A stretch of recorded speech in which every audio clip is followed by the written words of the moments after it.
ओम शांति। अपने प्यारे बच्चों के लिए ईश्वर का संदेश 12 जनवरी 2026। आज की मुरली का टाइटल है, बाबा ने कहा, मीठे बच्चे, तुम्हें पावन दुनिया में चलना है, इसलिए काम महाशत्रु पर जीत पानी है। काम जीत जगत जीत बनना है। प्रश्न, हर एक अपनी एक्टिविटी से कौन सा साक्षात्कार सबको करा सकते हैं?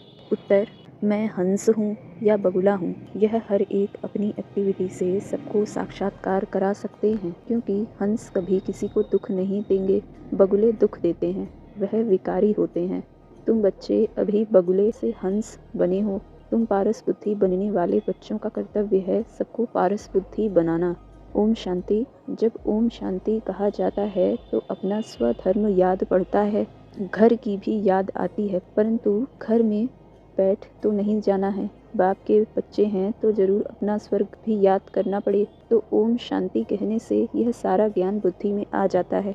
मैं आत्मा शांत स्वरूप हूँ, शांति के सागर बाप का बच्चा हूँ। जो बाप स्वर्ग स्थापन करते हैं वह बाप ही हमको पवित्र शांत स्वरूप बनाते हैं। मुख्य बात है पवित्रता की। दुनिया ही पवित्र और अपवित्र बनती है। पवित्र दुनिया में एक भी विकारी नहीं है, अपवित्र दुनिया में 5 विकार है, इसलिए कहा जाता है विकारी दुनिया। वह है निर्विकारी दुनिया। निर्विकारी दुनिया से सीढ़ी उतरते उतरते फिर नीचे विकारी दुनिया में आते हैं। वह है पावन दुनिया, यह है पतित दुनिया। वह है दिन यानी सुख, यह है भटकने की रात। यूं तो रात में कोई भटकता नहीं है, परंतु भक्ति को भटकना कहा जाता है। फिर बाबा कह रहे हैं, तुम बच्चे अब यहाँ आए हो सदगति पाने। तुम्हारी आत्मा में सब पाप थे, 5 विकार थे, उनमें भी मुख्य है काम विकार, जिससे ही मनुष्य पाप आत्मा बनते हैं। यह तो हर एक जानते हैं, हम पतित हैं और पाप आत्मा भी हैं। एक काम विकार के कारण सब क्वालिफिकेशन बिगड़ पड़ती है, इसलिए बाप कहते हैं काम को जीतो तो तुम जगत जीत अर्थात नए विश्व के मालिक बनेंगे। बाप कहते हैं पवित्रता का भी पूरा सबूत देना है। कई कहते हैं यह दोनों इकट्ठे रहकर पवित्र रहते, यह तो इम्पॉसिबल है।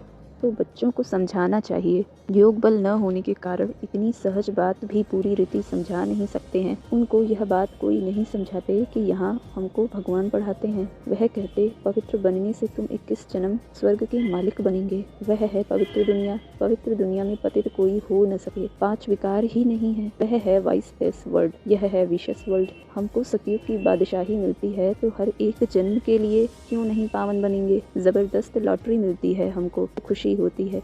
देवी देवता पवित्र है ना, अपवित्र से पवित्र भी बाप ही बनाएंगे। अब बाप कहते हैं तुमको पुरुषार्थ कर ऊंच पद पाना है।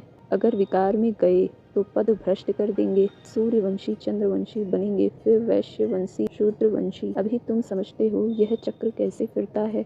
वह तो कलयुग की आयु ही 40,000 वर्ष कह देते हैं। सीढ़ी तो नीचे उतरनी होती है ना। 40,000 वर्ष हो तो मनुष्य ढेर हो जाएं। 5,000 वर्ष में ही इतने मनुष्य हैं जो खाने को नहीं मिलता, तो इतने 1000 वर्षों में कितनी वृद्धि हो जाए। तो बाप आकर धीरज देते हैं, पतित मनुष्यों को तो लड़ना ही है, उन्हों की बुद्धि इस तरफ आ न सके। अब तुम्हारी बुद्धि देखो कितनी बदलती है। फिर भी माया धोखा जरूर देती है। इच्छा मात्रम अविद्या, कोई इच्छा की तो गया, वर्थ नॉट ए पेनी बन जाते हैं। फिर बाबा कह रहे हैं पवित्र बनने की बड़ी हिम्मत चाहिए। विश्व के बादशाही की प्राइज लेने के लिए पवित्रता मुख्य है, इसलिए बाप को कहते हैं कि आकर पावन बनाओ। अच्छा, धारणा के लिए मुख्य सार। पहली पॉइंट, माया के धोखों से बचने के लिए इच्छा मात्रम अविद्या बनना है। इस डर्टी दुनिया से दिल नहीं लगानी है। दूसरे पॉइंट, पवित्रता का पूरा सबूत देना है। सबसे ऊंचा कैरेक्टर ही पवित्रता है। अपने आप को सुधारने के लिए पवित्र जरूर बनना है। वरदान, प्रकालदर्शी स्थिति में स्थित रह सदा अचल और साक्षी रहने वाले नंबर 1 तकदीरवान भव। प्रकालदर्शी स्थिति में स्थित होकर हर संकल्प, हर कर्म करो और हर बात को देखो, यह क्यों, यह क्या, यह क्वेश्चन मार्क न हो। सदा फुल स्टॉप, नथिंग न्यू। हर आत्मा के पार्ट को अच्छी तरह से जानकर पार्ट में आओ। आत्माओं के संबंध संपर्क में आते न्यारे और प्यारेपन की समानता रहे तो हलचल समाप्त हो जाएगी। ऐसे सदा अचल और साक्षी रहना, यही है नंबर 1 तकदीरवान आत्मा की निशानी।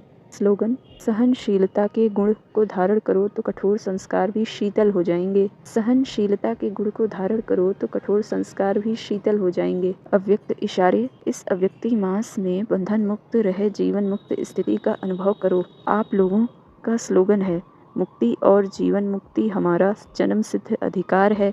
परम धाम में तो यह पता ही नहीं पड़ेगा कि मुक्ति क्या है, जीवन मुक्ति क्या है। इसका अनुभव इस ब्राह्मण जीवन में अभी करना है। ओम